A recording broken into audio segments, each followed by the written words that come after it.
Masud Rana basically অনেকগুলো বই রয়েছে, সিরিজের অনেকগুলো বই রয়েছে। সো সেই জায়গা থেকে আমরা আসলে এটা মাসুদ রানার প্রিকুয়াল ভার্সন হিসেবে রিলিজ করেছি, যে মাসুদ রানা হয়ে ওঠার গল্প এটা বেসিক্যালি। সো আপনারা যে গল্পের বইগুলো পড়েছেন সেগুলো থেকে আপনাদের যে ইমাজিনেশন, এখন সেটা ডিপেন্ড করবে যে আপনারা সিনেমা হলে গিয়ে দেখার পরে আপনাদের ইমাজিনেশনের সাথে মিলাতে পারছেন কি না। এটা আসলে পুরোটাই আপনাদের উপর ডিপেন্ড করবে। আমরা যা করেছি সেটা অলরেডি আমাদের জমা পড়ে গিয়েছে। এখন আই থিঙ্ক এটা বলতে গেলে আমলনামা জমা দিয়েছি, এখন আপনাদের বিচারের রায় আপনারা দিবেন। গতকালকে আমরা মোটামুটি ভালো সাড়া পেয়েছি। ফার্স্ট ডে অনেকে আসতে পারেনি, বিকজ ঈদের দিন সবার বাসায় কাজ থাকে, ফ্যামিলিকে সময় দিতে হয়। বাট আজ থেকে সবাই ঘুরতে বেরোচ্ছে এবং সিনেমা দেখছে। সো সেই জায়গা থেকে আজকে একটা চাপ ফিল করছিলাম যে অডিয়েন্সের সাথে সিনেমা দেখাটা আসলে অনেক বড় চাপের ব্যাপার, সেটা আমি আগে বুঝতাম না, এখন বুঝতে পারছি। সো আমি এবং আমাদের সিনেমার যে ডিরেক্টর উনি ছিলেন, আমরা পাশাপাশি বসা ছিলাম এবং we are like fingers cross যে কী বলে অডিয়েন্স, কোথায় কী বলে।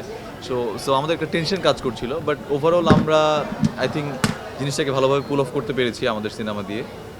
এবং ম্যাম হ্যাঁ, মাসুমা মাইনুর ম্যাম, উনিও আমাদের সাথে ছিলেন।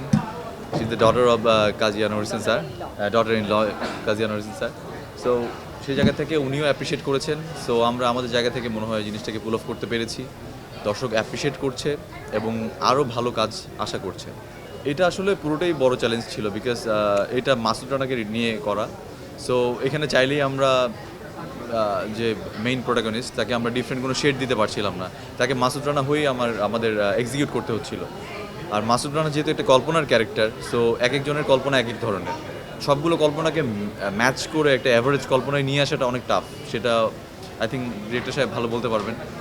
আর আমার মনে হয় যে আমরা যতটুকু পেরেছি চেষ্টা করেছি, বাকিটা এখন আপনাদের মতামতের উপর ডিপেন্ড করবে।